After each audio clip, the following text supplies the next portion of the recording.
baik. Saya nggak minta apa-apa kok, nggak minta uang sekoper atau mobil motor baru, enggak. Cuma pengen istri saya sehat, anak saya bisa ngaji di musola, ikut saya Jumatan, seneng mas saya. Kalau kayak gini saya ibadah sendiri di rumah, istri ke gereja, anak saya sekolah minggu. Saya ini keluarga model apa kalau gini, ayo. Kayak saya nggak bisa didik anak istri gitu loh. Dan saya sudah berusaha. Maka ya saya nikahkan, bukan dia yang melamar. Ya kalau dia melamar mikir aja enggak, ya nggak akan berani. Ya kan? Nggak akan berani, siapa dia mau melamar adik saya kan begitu ya. Tapi dengan izin Allah, kita menikahkan orang bukan sekali dua kali, dan selalu kejutan dan kejutan. Karena kami melihat, ini penting, kami melihat orang itu bukan hartanya, bukan rumahnya, bukan mobilnya, bukan. Tapi melihat orang itu seperti yang disuruh oleh Nabi. Lihatlah agamanya, lihatlah akhlaknya. Setelah itu ya lihat ilmunya, lihat jihadnya, kemanfaatannya. Biar juga merasakan. Dulu waktu di Kristen keluarganya pelayan gereja, masa sudah Islam gak menjadi pelayan masjid kan gitu kira-kira ya. Nilai orang itu ya dilihat pada apa yang dia miliki dalam dirinya.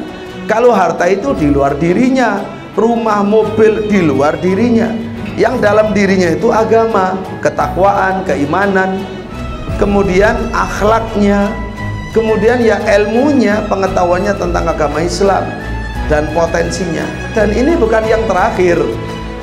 Jadi hati-hati, bukan hati-hati ya. Jadi tunggu saja tanggal mainnya ya.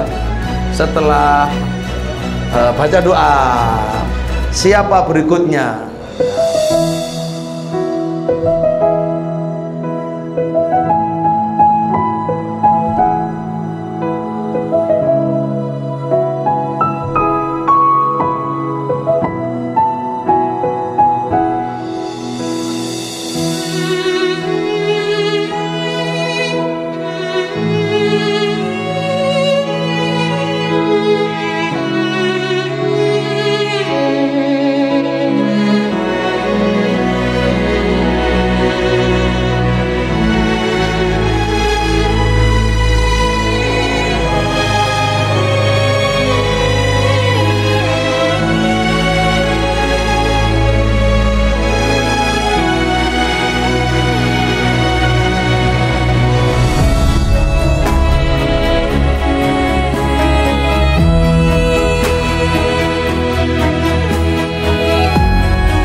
Mewakili dari mempelai putra, yakni saudara kami, keluarga kami, Bapak Abu Mus'ab Rici Prastio, yang alhamdulillah telah menjadi keluarga besar dari Ma'had Al-Um di Kota Malang ini.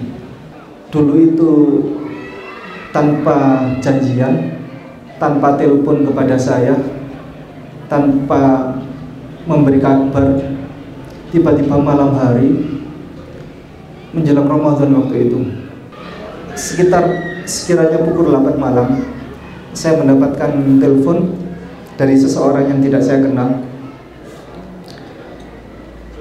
Beliau WA saya, telepon kebetulan tidak terangkat. Beliau WA saya mau masuk Islam. Saya tanya, Bapak dari mana? Dari Banyuwangi. Loh kok enggak janjian sebelumnya? Iya, saya posisi sudah ada di depan kantor Ayah Sofia katanya. Astagfirullahaladzim. Saya minta video call. Coba kita video call Bapak. Video call. Beliau melambai-lambaikan tangan kepada saya. Assalamualaikum gitu. Astagfirullah. Oh, beliau kan waktu itu, sekarang kan sudah putih, hitam dulu itu. Kan orang sawah kan. Saya lihat, ya Allah, ini siapa lagi ini? Kemudian saya telepon tim kami, Mas Arin, tolong survei, survei siapa ini? Sama Mas Arin disurvei mungkin sekiranya cukup lama ya. Diwawancara oleh Mas Arin, telepon saya. Kan Mas Arin kan keponakan saya. Om, beneran katanya. Ini mualaf beneran. Mau tidur di masjid katanya. Beliau sudah pamit ke satpam kami di sana, mau tidur di masjid. Saya telepon, jangan tidur di masjid. Kami arahkan ke penginapan, kami siapkan penginapan di sana. Paginya baru ketemu saya lihat wajah beliau kan hitam kusut gitu kan. Kemudian bawa sepeda motornya itu sepeda motor ya sudah batuk-batuk istilahnya begitulah, penyakit asam urat begitu sepeda motornya. Kemudian bawa tas gunung itu loh, itu yang saya bikin kacau ini pikiran saya ini. Bawanya tas gunung, Bapak Ibu hadirin, para ustadz sekalian. Pikiran saya kacau di dalam ini. Ini ngapain orang bawa tas gunung? Isinya tuh baju semua. Istilahnya minggat. Saya tanya, saya ajak makan dulu beliau. Bapak, ada apa ini sebenarnya? Ada apa? Beliau menjawab bahwa beliau sudah sejak lama itu mempelajari Islam. Beliau sudah sejak lama itu mempelajari Bible. Saya tanya, saya kan berkutat soal perbandingan agama, jadi saya tanyakan beberapa hal tentang beliau. Nyambung. Kalau ini bagaimana. Jadi menurut beliau semua yang termaktub dalam Bible itulah yang menjadikan jalan untuk beliau akhirnya masuk Islam. Beliau mempelajari Bible cukup lama dan bahkan sempat akhirnya sebelum masuk Islam, beliau sempat sampai dianggap sebagai orang gila. Jadi para pendeta di sana itu mengangkat tangan kepada beliau, mendoakan. Dianggap kesurupan. Ini namanya tumpang tangan. Jadi para pendeta itu tumpang tangan begini, ditaruh di atas kepala biasanya. Atas nama Bapa, Anak, Roh Kudus kan begitu. Nah, keluar.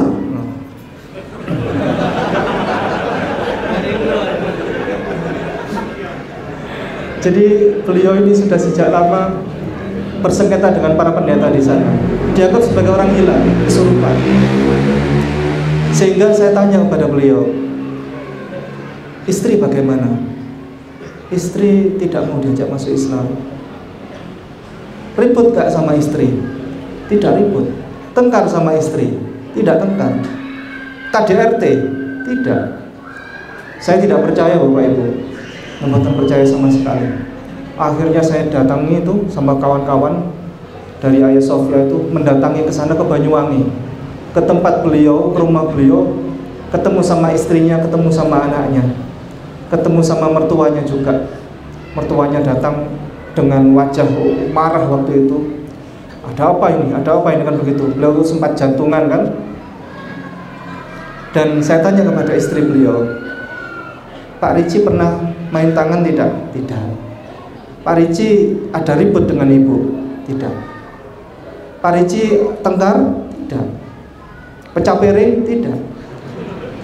Dan terus ini masalah apa? Jadi masalahnya hanya soal sudah keretakan rumah tangga ini karena sudah Pak Ricci memutuskan untuk masuk Islam, sementara istrinya tidak mau diajak masuk Islam. Saya tanyakan kepada beliau, ibu mau tidak masuk Islam? Tidak mau. Ya sudah, berarti kita tetap baik-baik dan tolong jangan sampai ada permasalahan. Ya sudah, nanti kita berjalan dengan waktu. Akhirnya beliau di Kota Malang, di sana setelah bersyahadat bersama kami, beliau ini minta mau minggat lagi. Saya tanya, mau kemana Pak Ricci? Saya ingin cari pondok pesantren dan saya akan mengabdi di sana. Pondok pesantren mana? Nggak tahu katanya. Pokoknya saya mau mengabdi di pondok pesantren, saya mau belajar. Kalau perlu nggak dibayar nggak apa-apa katanya. Pokoknya saya mau mengabdi kepada Pak Kiai, mau ngurus sawahnya, suruh ngepel, suruh apa, nggak apa-apa katanya. Sebentar, nggak boleh pergi dulu, saya bilang. Sampean kalau nyari pondok pesantren, nggak salah-salah nanti ketemu pondok pesantren yang diajar. Akhirnya sudah di sini dulu kami cari pondok pesantren.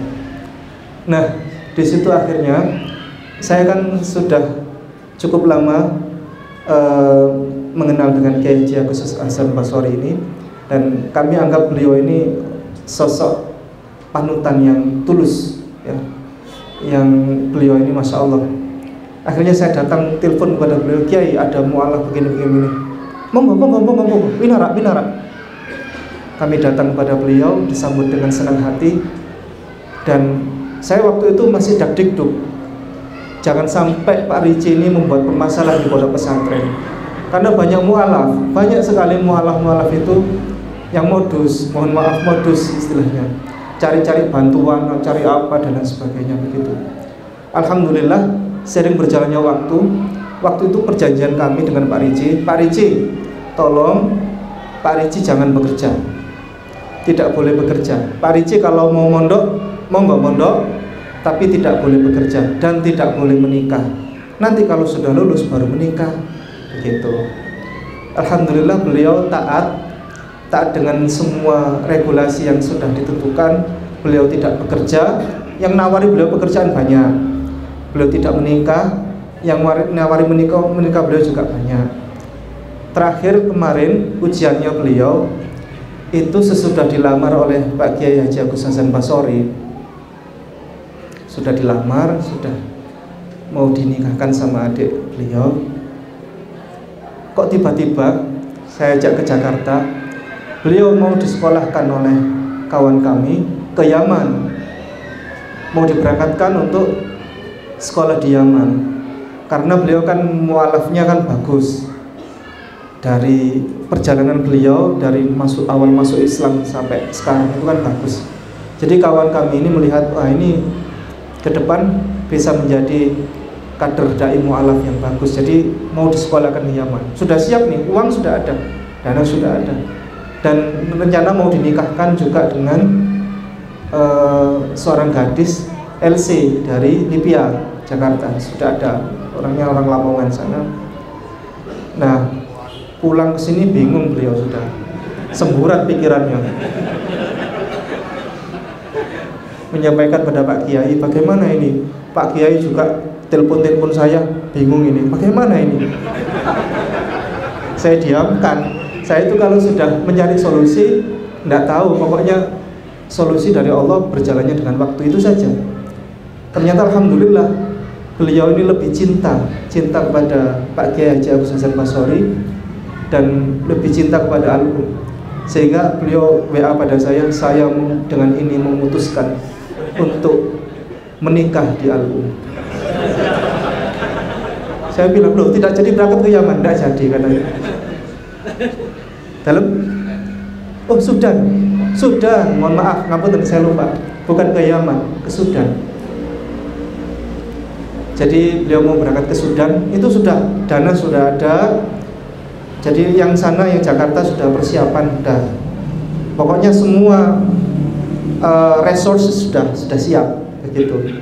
Sudah kami ta'arufkan dengan yang LC itu, yang akhwat gadis dari Libya itu. Yang sana juga nanya terus, gitu kan. Akhirnya beliau, ya ujiannya orang menikah lah, mau menikah ini kasih keputusan yang lain kan begitu. Jadi buat yang jomblo-jomblo nanti jangan heran kalau mau nikah cobaannya ada saja, begitu barangkali. Pak Ricci dijaga amanahnya baik-baik, insya Allah, karena ini adalah hadiah dari Allah. Pak Ricci sudah Pak Abu Mus'ab ya sudah mendapatkan keberkahan ini, sudah mendapatkan hadiah ini, dan ini bukan sembarang hadiah. Ini adalah kado yang bagus, yang indah, dan menjadi keluarga besar dari Pondok Pesantren Al-Um sekarang. Semoga Pak Ricci menjadi amanah, dijaga amanah ini dengan baik, dan kuncinya, salah satu kuncinya pernikahan itu adalah satu, maaf, itu saja. Kata maaf ya, saling, yang satu minta maaf, yang satu maafkan, itu saja. Nah, jadi kalau ada masalah jangan sampai tengkar. Begitu barangkali. Demikian, terima kasih. Jazakumullah khairan katsira. Assalamualaikum warahmatullahi wabarakatuh.